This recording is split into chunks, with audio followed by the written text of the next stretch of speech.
well, it isn't that the universe contains some force called progress. That's kind of mystical. In fact, if anything, the universe tries to grind us down. It's constantly throwing pandemics at us and natural disasters and entropy, things wearing down and falling apart and rotting.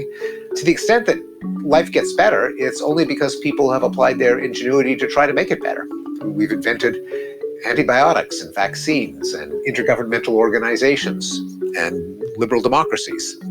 Brain children that kind of fight back against a pitiless cosmos and allow us to eke increments of well-being. So ultimately, rationality matters for ascertaining the good things in life.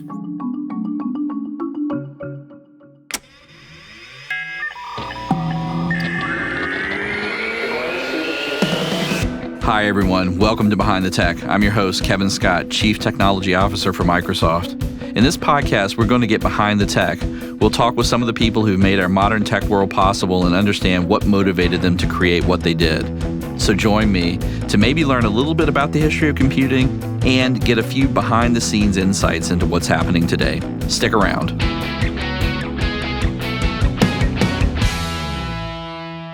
Hello and welcome to Behind the Tech. I'm Christina Warren, Senior Cloud Advocate at Microsoft. And I'm Kevin Scott. Our guest on the show today is Steven Pinker. Steven is a cognitive psychologist, he's a psycholinguist, and popular science writer. And he's authored 12 books, including his 2018 publication, Enlightenment Now, The Case for Reason, Science, Humanism, and Progress. And I'm so sure that you're super, super excited to talk about this, Kevin. His 2021 book, Rationality, What It Is, Why It Seems Scarce, Why It Matters. So given the world that we're living in today, these are very relevant topics to explore. They are indeed extremely relevant topics. And so I'm super excited to be chatting with Steven in general. I've been an enormous fan of his work for the longest time. I remember reading his first book, The Language Instinct, when I was in graduate school. And I think I've read every book that he's ever written.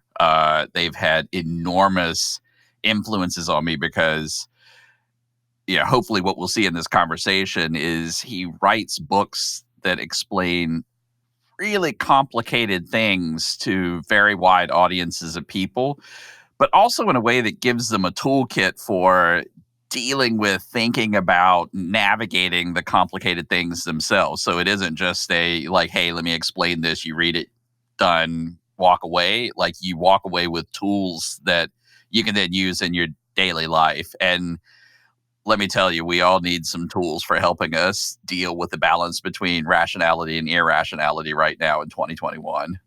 We definitely do. So I'm super excited to get into our conversation with Steven.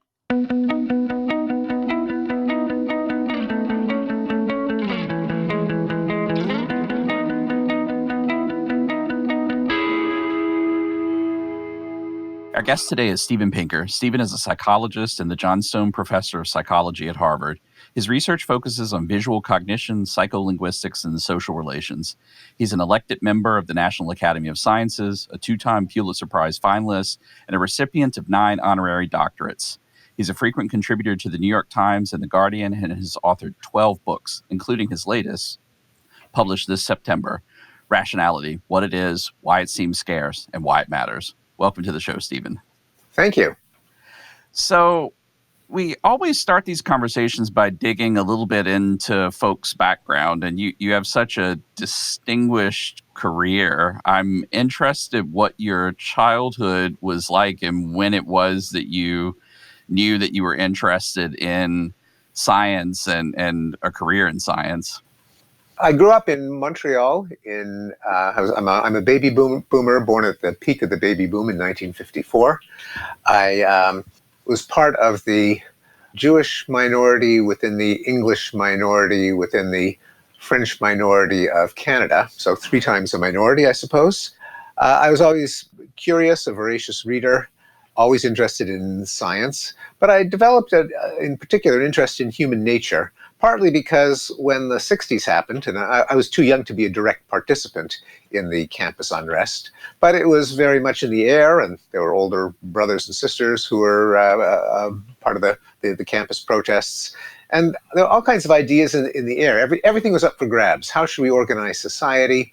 Should we be communists? Should we be anarchists? Should we be Ayn Rand objectivists? And all of these debates kind of hinged on conceptions of human nature. Are people naturally cooperative, and will they just share in the best interest of everyone so you don't need money and property and laws? Or are people inherently violent, and so you need a police force within the country and armies to protect it from outside threats? So human nature as the root of political philosophy was very much in the air. I had my own family. We had conversations around the dinner table.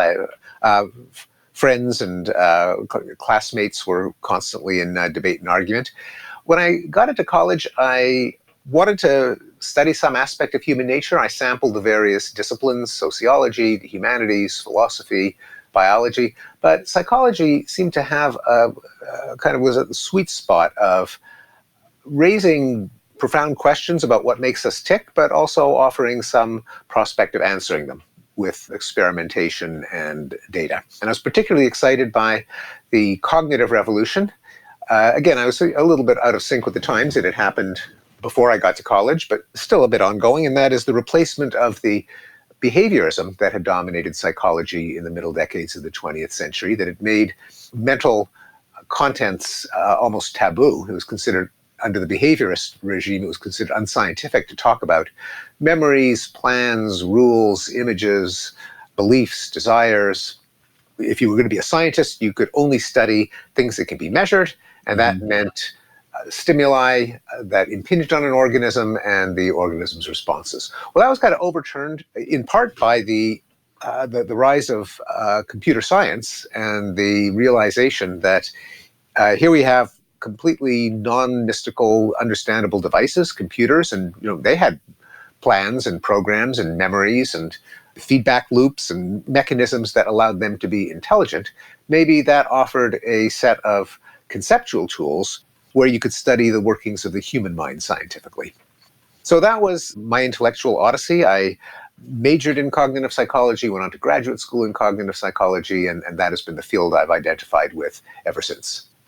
So one of the really extraordinary things I think about what you have chosen to do with your career is you're a prolific writer. And I think the first of your books that I read was The Language Instinct. And I think, at least in my opinion, you've done this really incredible job combining ideas that hadn't been combined before, and or presenting very complicated things in ways that give people toolkits for thinking about a particular aspect of our lives and the world. And so, like, The Language Instinct, I'd never thought about this idea that our psychology was an evolutionary process. I remember reading it as a computer science PhD student, and I was like, wow, this is a really interesting lens through which to think about psychological processes. And you've written a whole bunch of other books that have influenced me in that way. So I really enjoyed The Sense of Style, which is a completely different book that tries to give folks a set of tools for dealing with this complex process of explaining things to other people and writing and finding a voice.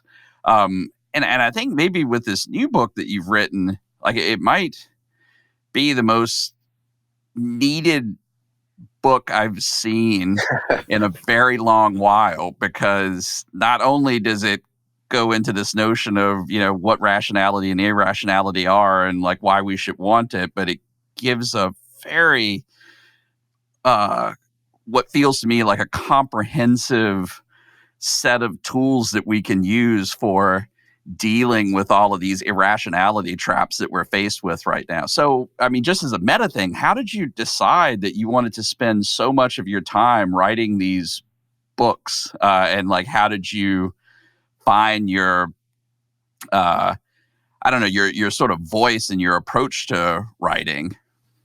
I always was receptive to feedback from the world, even before I started to write books for a wide audience. When I was confined within academia.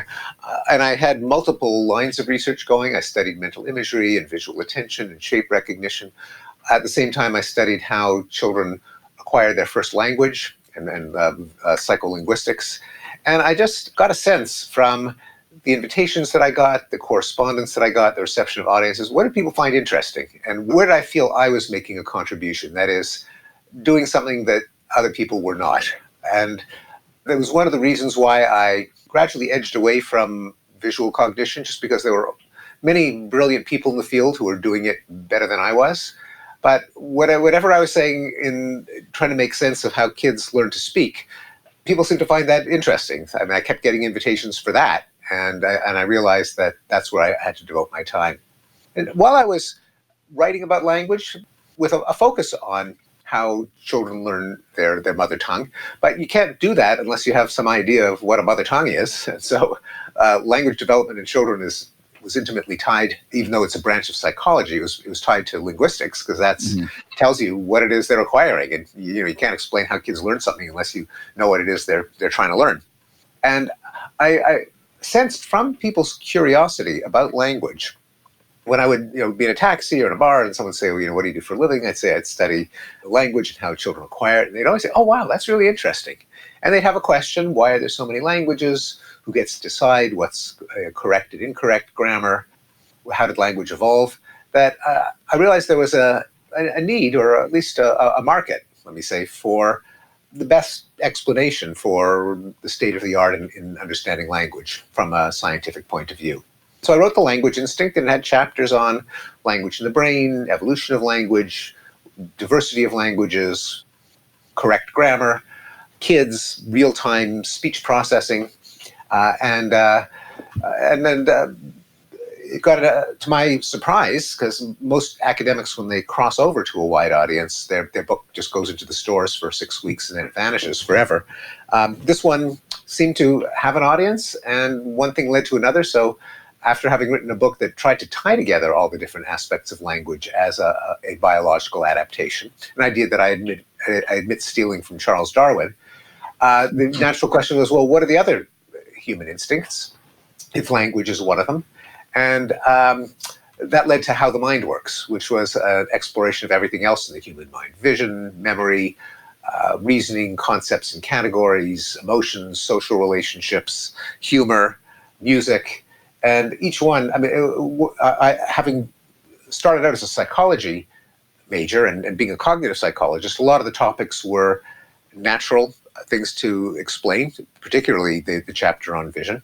But an interest in evolution brought up all the topics that any biologist would ask about the organism that they study, but that aren't necessarily a major part of the social psychology curriculum, like mating and sex and violence. And so an evolutionary focus led to just those aspects of psychology that the whole world finds fascinating, even though they're not a major part of academic social psychology.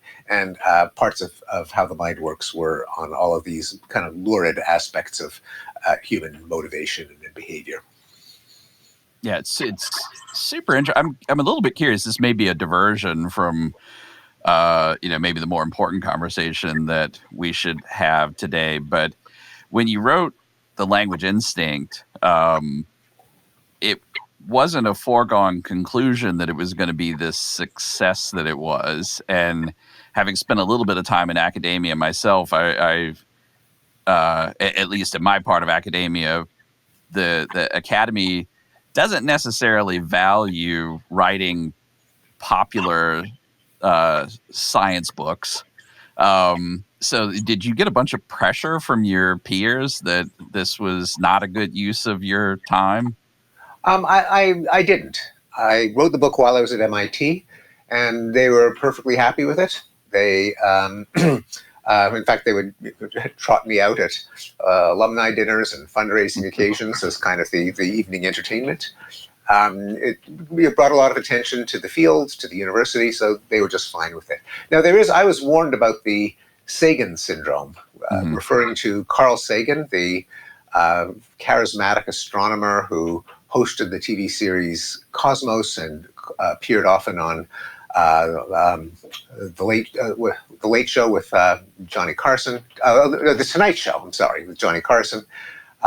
He would appear in Parade magazine, the color supplement that was tucked into Sunday newspapers when everyone read Sunday newspapers. So he was a popularizer, and he was denied election to the National Academy of Sciences, so the story goes, because his small-minded colleagues were jealous of his celebrity. Now, whether or not that was the reason, and I suspect it was, and I was warned, if you ever want to get elected to the National Academy, this might be, suicide. But anyway, I was elected to the National Academy years later, so it did not hurt me, and neither MIT, where I spent the years when I wrote many of these books for a wide audience, nor Harvard, which I then moved to 18 years ago, have had any problem with it.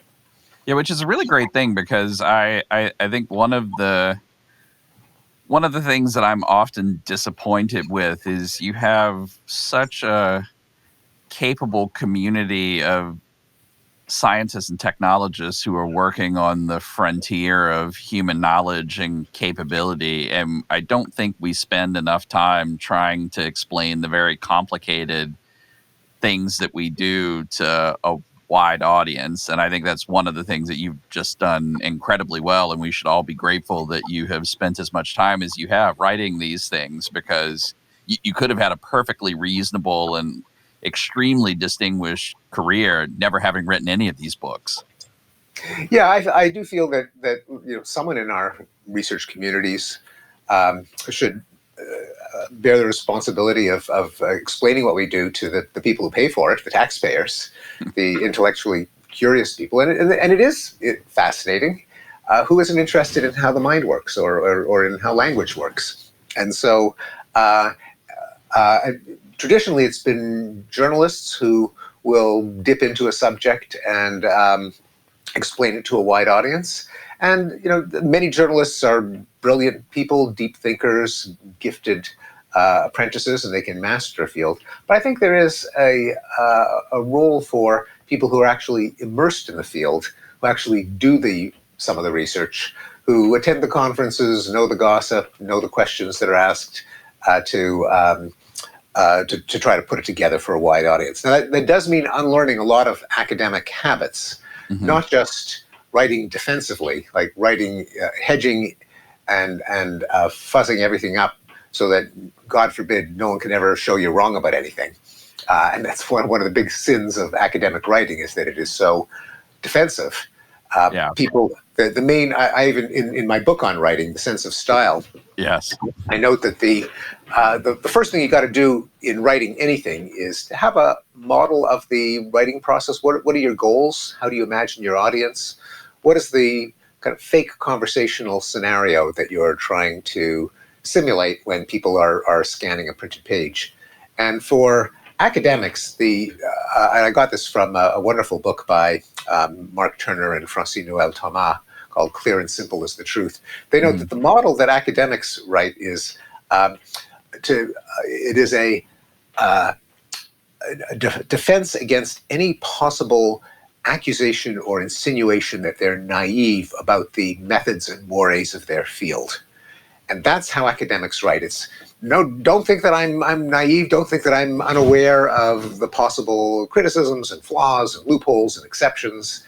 And that's one of the things that makes academic writing so turgid and so woolly and bloated, is that no one ever says anything clear because they don't want to be convicted of naivete. Whereas the model that they explain, and which I endorse, which they call classic style, is you've seen something in the world, you the writer, your reader has not yet noticed it. Your goal as a writer is to position the reader so that they can see it with their own eyes, and the style is conversation. Now, that's just very different from a self-defense against methodological naivete. Yeah, and The Sense of Style is it's one of my favorite books on writing, and I wish that I had it when I was a young PhD student, because I think one of the weird things, and maybe this isn't true anywhere other than computer science, is that a computer science graduate education focuses a lot on the technical aspects of computer science. So like there's this canon of knowledge that I think most good programs do a pretty good job of stuffing into your head so that you've got the right foundation for doing research. And even the mechanism of doing the research, if you get paired with the right advisor, gets inculcated into you in a reasonable way. But the thing that I think I got really lucky, I had a PhD advisor who cared a lot about writing, but I think the way that many scientists learn to write is by reading a bunch of scientific literature, and most scientific literature is like, I won't call it bad. Like, I think it does a job of conveying what it's supposed to convey, but like stylistically, the point that you were making, like it's not excellent writing. And so if you're just pattern matching against the literature, like I think it's very hard to learn how to be an excellent writer. Well, I think that's right. And I think it is pattern matching with a literature, which is how writers acquire their style. In fact, that's how I start out The Sense of Style, by confessing that I asked a bunch of good writers that I knew, beginning with Rebecca Goldstein, who I'm married to, the famous novelist and philosopher. So which style manuals did you read when you were perfecting your craft? The most common answer was none. What they do is they read a lot. They read a lot of good prose. And that kind of pattern matching, as you put it, serves as a model. But also through intensive reading, you just acquire lots of idioms and metaphors and tropes and constructions and unusual but perfectly apt vocabulary items, and you have them at your fingertips. So part of the problem, you're right, is that that process can then be hijacked if the input to that pattern matching system is academic prose. But it's combined with, I think, as I mentioned, a different goal than communication, namely self-defense. And it's hobbled by what I call the curse of knowledge, a term I borrowed from behavioral economics, referring to the difficulty that we all have, the difficulty that we all have in imagining what it's like not to know something that we know. Once you know something, it feels so obvious that you don't feel any need to explain it. So you use abstract terms, and no one knows what they're actually referring to in the world. If you're a psychologist, you talk about stimuli, and what's a stimulus? Well, is it a Mickey Mouse puppet? Is it a flashing red light? And you don't feel the need to explain why you're talking about what you're talking about, or what the reader should be imagining. So those are some of the other pitfalls in writing that often academics fall into.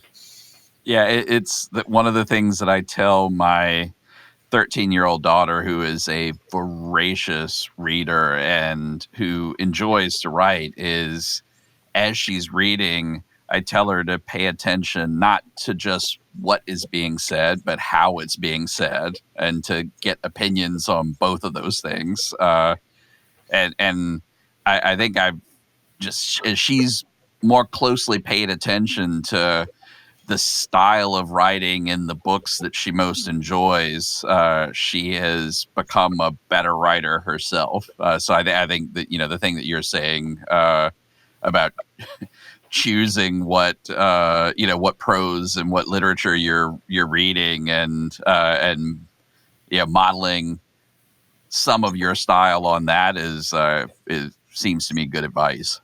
Well, and when you come across a passage of prose that you are appreciating, like if you have the emotional reaction, wow, what a great sentence, what a great paragraph, what a great writer this is, to pause and savor the good prose, and then try to reverse engineer it. Like, why am I having this reaction? Why am I enjoying this sentence so much? What is the writer doing?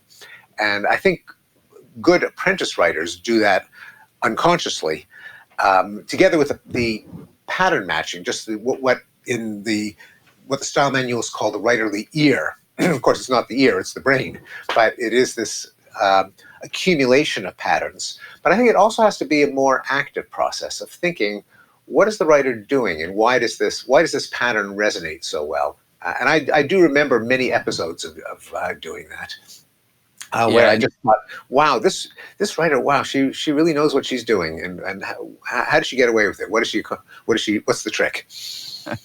Which is a good segue into talking about your newest book, which I think is full of things, full of these quotes and passages where I've got a dog-eared and post-it note annotated version of your book where you said a bunch of things that I think were very concise, beautiful ways of expressing some of the things that I've felt for a long while. So let's talk a little bit about this book. So it's titled Rationality: What It Is, Why It Seems Scarce, Why It Matters. And I think everyone should go out right now and buy a copy of this book and read it very carefully, cover to cover. So, maybe we can start at the beginning where, you talk a little bit about why does rationality matter at all? Yeah, it's an eccentric question because you can't even think about it without having already answered it. Namely, if you're considering that question or any question, if you're seeking reasons, if you're seeking answers, you're already committed to rationality. It's what you're doing. It's too late to debate it, in the sense that once we have shown up and we're kind of playing the game of persuading, convincing, adducing reasons, we signed on to rationality. As long as we're not bribing people or threatening them or just having them mouth a catechism, we've already committed to rationality. It's just a question of whether you're doing it well or not. Now, you can also kind of step outside that paradox of, I compare it to lifting yourself up by your bootstraps or blowing into your sails. There is something paradoxical about using reason to justify reason, because you can't do something with nothing. But you can ask practically, more pragmatically, well, what has reason bought us? And one of the things is people who are more rational, in the sense that they're less likely to fall prey to the various fallacies and biases that cognitive psychologists have identified, do on average have better outcomes. They're healthier, they're less likely to get into mishaps and romantic spats and to lose their jobs and make foolish decisions. As a society, the subject of two of my other books, which we haven't talked about, Enlightenment Now and The Better Angels of Our Nature, both of which try to document progress as a real historical phenomenon, a quantifiable set of trends. Namely, we live longer, our kids die less, we learn more, we have more leisure time, we fight fewer wars, there's less violence against women, there's less institutionalized bigotry. All of those things. How did we come to enjoy them? Well, it isn't that the universe contains some force called progress. That's kind of mystical. And in fact, if anything, the universe tries to grind us down. It's constantly throwing pandemics at us and natural disasters and entropy, things wearing down and falling apart and rotting. To the extent that life gets better, it's only because people have applied their ingenuity to try to make it better. We've invented antibiotics and vaccines and intergovernmental organizations and liberal democracies. Brain children that kind of fight back against a pitiless cosmos and allow us to eke increments of well-being. So ultimately, rationality matters for us attaining the good things in life. Yeah, and rationality is not a super hard argument to make to a computer scientist. Right. Well, it's kind of mechanized. A computer is mechanized rationality in a way. Yeah, and one of the things that I've discussed with many other guests on this podcast is that if you don't have rational processes for making, creating, developing, or understanding complex things, you really do get stuck pretty quickly. And so for instance, if the processes that you use to understand or construct things aren't rational, then they tend not to compose, which means that you really do have to hold way too much stuff in your head, which then limits the scope of the problems you can solve. So you have to be able to stack your abstractions, and it's just hard to imagine how that happens without rationality. And also when things break or you encounter something that you don't understand, if you don't have rational processes to investigate what's going on, you just have a hard time fixing them. And so, I think a lot of computer scientists and scientists in general sort of get this and almost take it for granted. But one of the things that we're seeing right now is maybe we can't take for granted that rationality is as important as it is. Yeah, it's well, what you've just explained is, I think, is exactly right. Problems are inevitable, and problems have solutions, but we will never arrive at them unless we try to solve them. There is a different mindset, though, which is that problems are the result of the malevolent designs of evil people, and that progress comes from defeating them, from destroying them, and that the human history is a battle of good versus evil. We're on the good side, and we should all try to demonize, marginalize, silence, defeat, annihilate the enemy. So yeah, that's a different way of looking at problems, everything from violence to inequality to economic stagnation to climate change. And implicitly and explicitly, I do believe that looking at our problems from a mindset of problem solving is more effective than seeking monsters to destroy. Yeah, maybe a little bit related to what you said. You had this beautiful quote towards the end of the book where you say, our powers of reason are guided by our motives and limited by our points of view. And then you go on to say in the same paragraph, impartiality, the core of rationality, is a reconciliation of our biased and incomplete notions into an understanding of reality that transcends any one of us. Rationality then is not just a cognitive virtue, but a moral one. Like I think it's such a beautiful way of describing one of the reasons why rationality is important. Yeah, and it was a kind of epiphany that I had while writing the book, that if you delve into moral philosophy, into what do we mean when we say something is moral or immoral, right or wrong, it often, at least some moral philosophers would say that it ultimately is a matter of impartiality, as long that in the sense that if you want something for yourself, then you can't very well deny it to others, at least not if you want them to take you seriously. And we all have to persuade one another to do what we want and not to help us, not to hurt us. Well, as long as you've opened up that dialogue, you can't very well say what's good for me counts. What's good for you, we can blow off because I'm me and you're not. I mean, that just doesn't fly.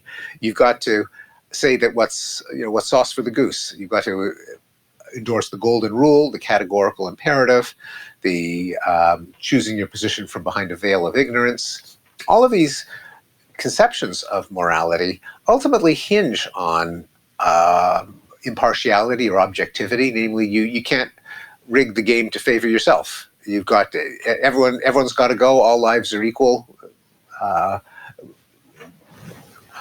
Everyone's interests count. Well, that's very close to the heart of morality. Maybe that is the heart. Maybe that is morality. But of course, it's also the heart of rationality. Namely, the what's true is true. What's real is real. We are flawed primates. We have bigger brains than other apes, but we're still saddled with lots of limitations because of our hardware and our evolutionary history. What we often do when we try to become more rational is to climb out of our self-serving biases, our various myopias and short-sightednesses, and to come to an understanding of truth as it really is, not as we want it to be. Yeah, and so maybe related to that is you in the book spend a considerable amount of time talking about things like commons and public goods. So at one point you talk about these potentially poor judgments that we make because we set things like our social discount rate too high. So we're being overly optimistic about now at the cost of the future. And you sort of go into the sort of psychology and logic of that flavor of bias. But you also talk about things that I had never heard about before. So mechanisms for dealing with these sorts of potential bad trade-offs that we might be making, and it's sort of a funny phrase or name for something, but this idea of libertarian paternalism, which is, to paraphrase you, using policy to sort of strap ourselves to the mast like Odysseus so that we don't succumb to the sirens of the now. And but yet, while you make it costly to unstrap yourselves, you still give people the freedom to unstrap themselves for the mast. So can you talk a little bit about that idea? Yes, it's a cheeky phrase because it sounds like an oxymoron, libertarian Mhm. paternalism. Yep. Coined, I think, by Cass Sunstein, my colleague at Harvard, and who's co-authored books with Richard Thaler and Daniel Kahneman and others. Often summarized by the single word nudge. And this is the idea that governments can do a lot of good by changing the environment so that what people do out of inertia, laziness, defaults, falling back on their instincts also happens to be good for them. And but that it is not a matter of totalitarian Maoist coercion, like we will decide what's good for you, and you will you will do it, and you will enjoy it, you will like it, but rather you can always opt out, but just doing what comes naturally, it will work out for you in the long run. And the classic example is opting out versus opting in for a defined contribution retirement plan. So each of us could, at the end of the month, write a check or go to a website and put aside part of our paycheck toward our retirement. So a wise thing to do because it compounds and exponentially. So a little bit now means you could have a comfortable retirement. But at every month, it's always more tempting to buy the bauble or the vacation or the indulgence. Now, a lot of employers, when you sign up, they say, well, how would you like it if we set aside 5% or 10% of your paycheck and put it in an account for you? You never see it. And you don't have to do it. Better still, instead of giving people that option, they just say, if you don't do anything, if you click through all these pages, if you throw out the paperwork, you're in. If you do the work of checking the box or unclicking the tab, then you can opt out. But it's an eensy-weensy bit more cognitive work to do that, and so people do tend to opt for the withdrawal at the end of the month. Likewise for organ donation, when you renew your driver's license, you have to tick a box so that if you die in an accident and your brain is destroyed but your body is okay, your organs can then save the lives of other people. Or you can, it happens if you don't do anything and you've got to tick a box so that your organs are not eligible for donation. And a lot more people become organ donors when they don't have to do that onerous labor of ticking a box. And there are other examples, and it's a widespread part of a widespread movement in government, sometimes called behavioral insights, or again, nudge, to try to figure out ways of changing bureaucratic procedures, the way laws are stated, the way they're publicized, just the interface between government and the people, so that the things that everyone wants, like fewer accidents, better health, come naturally to people. And so you also talk about this notion of public goods games, which are prisoners' dilemmas with more than two players, and make what I think is a pretty convincing argument about how these might help us make better decisions when we're thinking about balancing these, balancing communal goods versus individual interests. Can you say a little bit more about that? Yeah, it's an example of one of the conceptual tools that I think every educated person should master. And the biggest motivation for writing Rationality is that I thought that there are a number of fairly straightforward mathematical, logical, philosophical, computational tools that should, like reading and writing, should just be at the fingertips of every thoughtful person, so that when they come across an example, they recognize it. And one of the chapters of the book is on game theory, which is one of those families of tools. And one of the scenarios in game theory, as you explained, is called the prisoner's dilemma, when it involves two players, or the public goods game when it involves more than two. And the idea is that, I'll just simplify it in case of the public goods games and the way it's actually studied in the laboratory. Imagine that everyone is given an endowment. The experimenter gives you $10. You can contribute as much as you want to a common pot, or keep it for yourself. Whatever you put into the common pot gets doubled by the experimenter and distributed evenly among all the players. Now, the best thing for everyone to do would be to contribute the max. If you put in $10, you walk away with 20. It seems like a no-brainer. Except that since it's divided evenly among everyone, if you were to hang on to your 10 and everyone else contributed their 10 and then it was doubled and then divided, say 9 ways, then you do even better, because you'd selfishly keep your own endowment, you'd be a free rider, plus you'd get the investment returns from everyone else. Now, everyone thinks that. Everyone thinks, well, I'm not going to be the sucker and give up all my money if any of the other guys could just hang on to theirs and get paid anyway. So I'm going to do the logical thing, keep it for myself. Well, what seems to be the logical thing turns out to be the illogical thing when you consider everyone together, because then no one contributes and no one gets anything. So you end up with the worst outcome. So that's a public goods game. And that is what happens in the lab, that all things being equal, as people play multiple times and catch on to the benefits of free riding, everyone becomes a free rider and the contributions to the pot dwindle to zero. Now, it's kind of a model for a lot of social dilemmas, like should I consume fossil fuels? I get to be cozy in the winter and cool during the summer and go in a nice air-conditioned car to work instead of sweating at a bus stop. It's like public goods such as a lighthouse or security cameras or a pedestrian overpass. I would benefit if everyone else pays for it and I shirk on my taxes.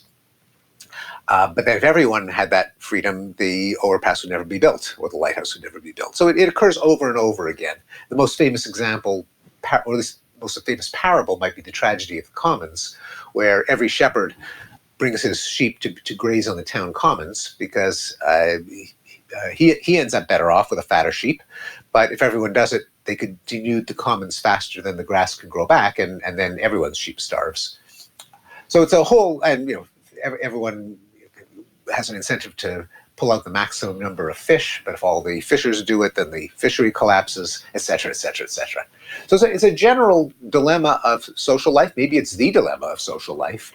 And we're facing it now, above all, in carbon emissions, both among individuals within a society, but even more acutely among countries on the planet, where each country would be best off if it kept its economic growth going with the easily captured energy and fossil fuels, and let all the other countries conserve and grow more slowly. But then, of course, the whole planet ends up worse off. And that's what we're hearing this very week at COP26 in Glasgow. Yeah. I mean, so I think that and this next thing to me feel like the two most urgent reasons why we need to figure out how to get people to embrace more rationality. So like there are these public goods things, and then there's this like really interesting section you have in the book where you sort of describe these two modes of being, so reality versus mythology. and like I'm going to paraphrase a little bit, and you can correct me if I've got this wrong, but it strikes me that the difference between living in reality is about direct connection, first person observability, proximity, and if you have those things, like you're in this reality mode where you tend to make more rational decisions and have more rational interactions. And then if you have distance and indirect connection and lack of consequences and whatnot, like you can very easily get into this mode where you're living in mythology, where you tend to have more irrationality influencing both the decision you're making, but the mood that you're in even. And so I wonder if you could say a little bit more about that. Well, this speaks to one of the most salient aspects of rationality in our public discussions today, which is why do so many people believe such malarkey? Like jet contrails are really mind-altering drugs dispersed in a secret government program. Now, the people who believe these things are not, lunatics in every aspect of their lives. Presumably, they hold a job, they keep the gas in the car, they get kids clothed and fed and off to school on time. So, where's the rationality? Where's the irrationality? And that attitude, you can't find out. No one knows. So let's believe what expresses our moral values, our deepest convictions, the glory of our tribe, the evil of the opposing tribe. That's how a lot of people form beliefs, at least beliefs that don't directly impinge on their day-to-day lives. Now, they can impinge on their day-to-day lives. There can be crossover, as when someone refuses a vaccine out of the belief that it's a way for Bill Gates to implant microchips in people's bodies. So someone who refuses a vaccine for that reason certainly departed from what I've called the mythology zone, and their beliefs are infecting their reality zone. But for, I think, a lot of them, people do keep them separate, and that's how they can get away with these outlandish beliefs. The beliefs aren't things that they feel have to be true or false, or at least they don't have to be verified as true or false. You spread them because they state something that's more important than literal truth or falsity, namely some moral conviction.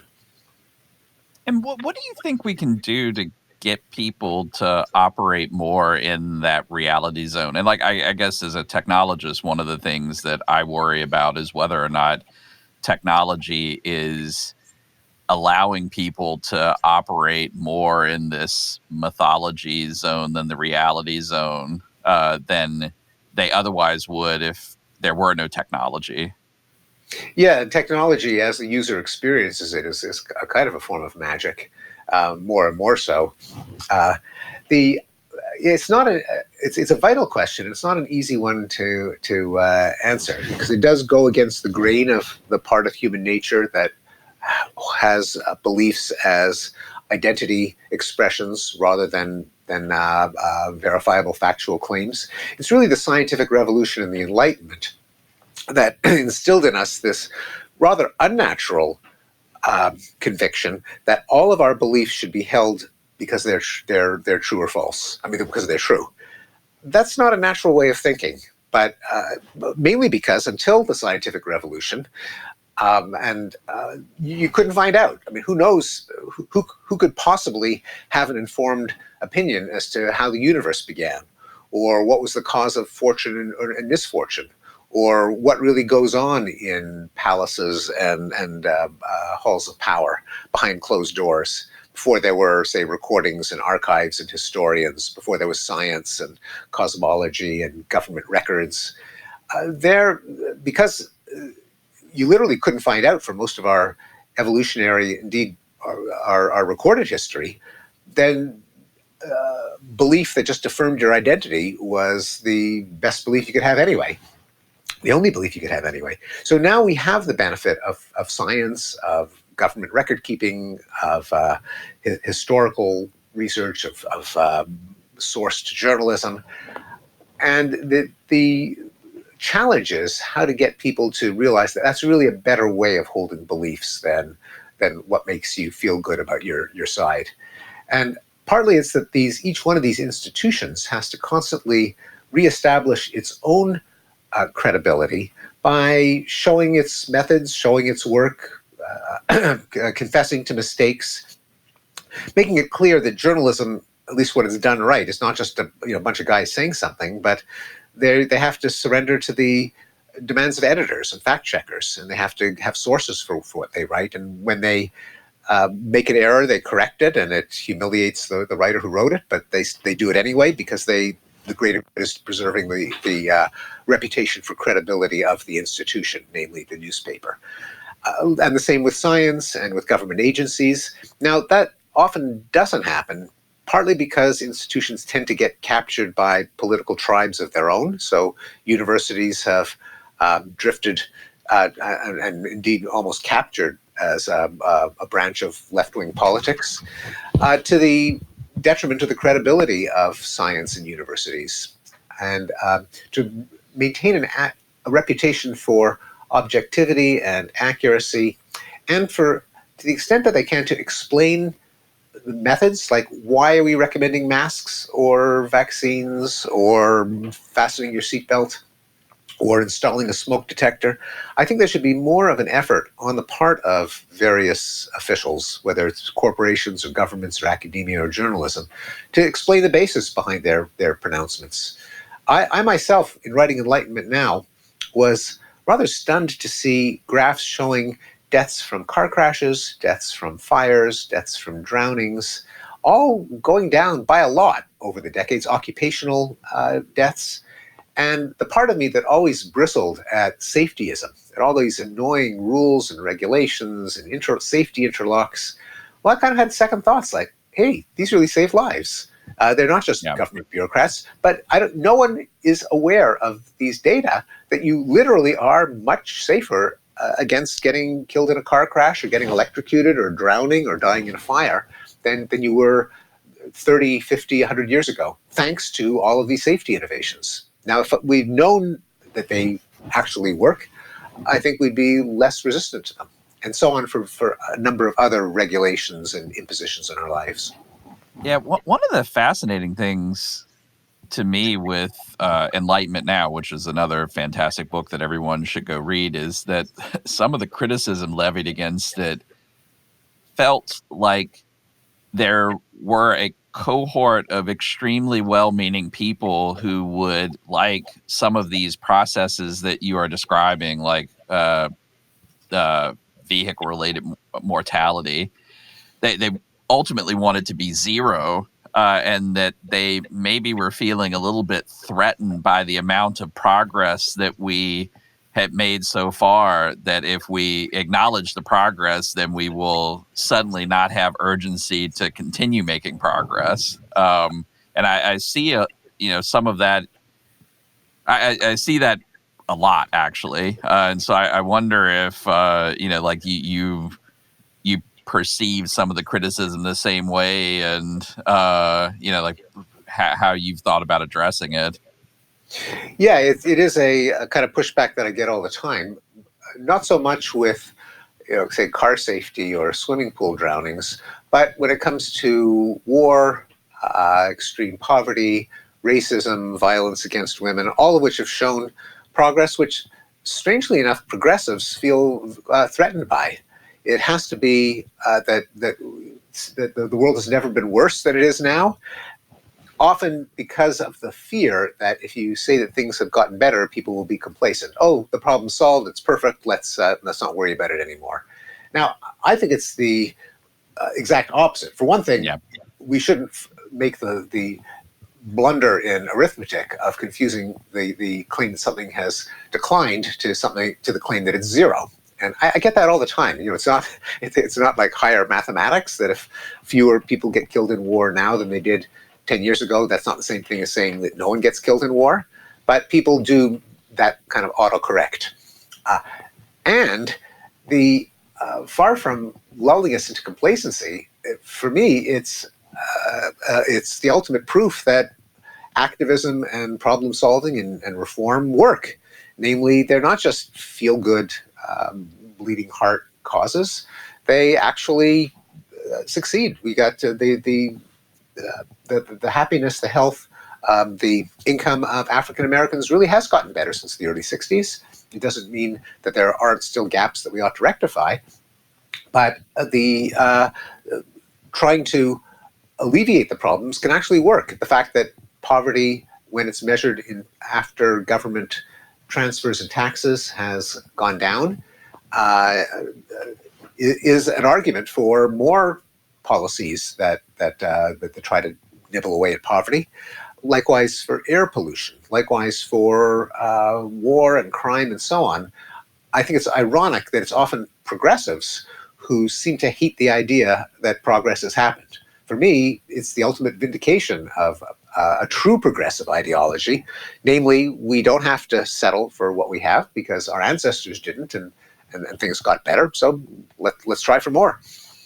Yeah, I tend to agree with you. I often describe myself to folks as a short-term pessimist, long-term optimist. And, I know many engineers have this mindset because you wake up every morning and you've chosen a career where your job is to go solve problems. And when you're in the middle of solving a complicated problem, it can seem overwhelming. It's like, oh, this is, too intractable. I'm not going to be able to solve it. Like, why isn't this already better? But the long-term optimist piece of me is all about rationality, because for me, that maybe the most important thing about rationality isn't so much knowing a bunch of things or having a solved problem, but I've got a process by which I can asymptotically get closer to objective truth or a solved problem or whatnot. And you sort of said it, really beautifully. And I think this is a thing that we all need to have more of, which is this, another quote from your book. So the secular equivalent to this monotheistic belief is there is objective truth. I don't know it, and neither do you. Like, thank goodness we have a process which is painful, and it's trial and error, and we don't always get everything right, and we have to go back and revisit and refine. But like, that is the that is the engine of progress, so to speak. Like, maybe our own morality and that mechanism are the two reasons why things have gotten better over time. Indeed. And the idea of objective truth is an aspiration, because no one knows when they have it, and no one ever will. But we can do our best to get as close as possible to it. And by criticizing one another's hypotheses, keeping the ones that seem to withstand the criticism, learn from our mistakes, we still might be totally wrong. But the fact that we have decimated extreme poverty, the fact that we've reduced deaths from war, deaths from drownings and burnings, and child mortality and infectious disease, suggests we're probably not wrong about everything, because if we were, how did we make this progress? So, and we still ought to be prepared to be surprised. A lot of our beliefs now, no doubt, will turn out to be false. So we should be open to that, but also open to the possibility that if we follow the right rules, then over time, our understanding can come into greater correspondence with reality. Yeah, and we're almost out of time here. There's so much good stuff in this book, and again, I just encourage everyone to go buy themselves a copy right now and read it. But like, maybe the last thing that we can talk about in the time that we have, which I think is the kernel of some good practical advice. So later in the book, you say that when people evaluate an idea in small groups with the right chemistry, which I think implied emphasis on the right chemistry, which is that they don't agree on everything but have a common interest in finding the truth, they catch on to each other's fallacies and blind spots, and usually the truth wins. And I really do very strongly agree with that assertion that you made in the book. And I don't know if you have thoughts on how we can do more of that versus wasting so much of our energy uh, not being in small groups with the right chemistry, and like this idea that like, it's worth it to have this painful interaction with one another to try to find truth. Yeah, we have to be aware of our biases, like the my side bias, the bias to steer the truth toward, or steer assertions toward the truth that makes your side look noble and wise, and the other side look foolish and evil. And our own confirmation bias, our own other self-serving biases, our motivated reasoning. So that's the first. It's kind of the first step of a 12-step program to trying to overcome the bias. And the other is to submit to communities that have a higher interest in getting to the truth, like science with its peer review, journalism with its fact-checking and editing, Wikipedia with its community of editors that sign on to the pillars of Wikipedia, which is to objectivity and truth and sourcing. It's bigger than any of us. None of us is objective or rational or wise enough to accomplish rationality on our own. But it does seem that objectivity and the dogged, sometimes painful and uncomfortable pursuit of some kind of objective truth is really the linchpin for rationality. And if you sort of lose your desire to seek objective truth, and like this is one of the things I do worry a little bit about, that I've seen more of than I'm comfortable with over the past years. Like, we have blatant disregard of good science, but we also have the mythologizing of bad science, and both are sort of equally bad. And I think we have to have a high degree of commitment to these truth-seeking processes, and just acknowledge that they're messy. Yes, they are messy, but as you say, even if you're a pessimist over the short term, when looking at their messiness, you can be an optimist over the long term, and seeing which claims do survive the rough and tumble of debate and falsification. Awesome. Well, Professor Pinker, thank you so much for taking time to talk about your career and your books, and especially this very important new book with us today. It's been a real pleasure talking with you. Thanks for having me on. I've enjoyed the conversation. Well, that was Kevin's conversation with Steven Pinker. I have to say, my brain is kind of going on overdrive, thinking about what you were mentioning towards the end of your conversation about what the role that tech has in maybe either reinforcing some of these more negative things or potentially helping improve things, if that would be possible as well. Yeah, I do think that we have a bunch of roles in helping create a more rational world. And I think one of the things that tech folks tend to do is you just take rationality for granted, because it's very hard to write software and do computer science and all of the things that we do unless you use rational processes for doing your work. Right. But we probably are, and I think you can definitely see it over the past handful of years. We've taken for granted how much rationality exists in the broader world. And so I think we have a role to play in explaining complicated things, the complicated things that we do, better to a wider audience, so that they can have more agency and ability to fully understand how to integrate these things into their lives and make smart decisions about how to use the tools that we have. And then, like, we also have to think, I think, in balance about whether the technologies that we're creating are leading to more rational thought versus less. And like, that's a big deal at the moment. No, it really is. I mean, that, and it's interesting. That's kind of what I was thinking about as the two of you were talking, was how do we ensure that the things that we're creating are creating more rationality and not less. Because, earlier the two of you were talking about pattern matching when it comes to, literature and language. But pattern matching is obviously a thing that we do with tech a lot too. And oftentimes, we pattern match for things like engagement and for reactions. And sometimes those patterns will match to behaviors and inputs and stimuli that are not rational.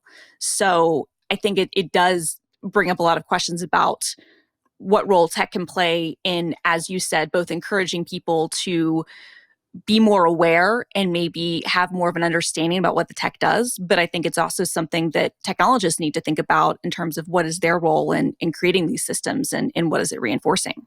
Yeah, and then there still is this very important thing that is individual responsibility in a world that has a lot of technology and a lot of information flow and a lot of connectivity between people where ideas move around super fast. Because one of the things he does early in the book is he talks about this difference between system 1 and system 2 thinking. So system 1 thinking is fast and intuitive, and it's what we use almost all of the time. And system 2 thinking is sort of slow and deliberative, and it's where you sort of look at a thing and you engage all of your rational faculties to try to get to objective truth. And we are so conditioned to be in that system 1 thinking. Like he got me in the book in one of the traps. So he tells you what he's doing. He's like, hey, like here's the system 1 and system 2 thinking, and like the pitfalls.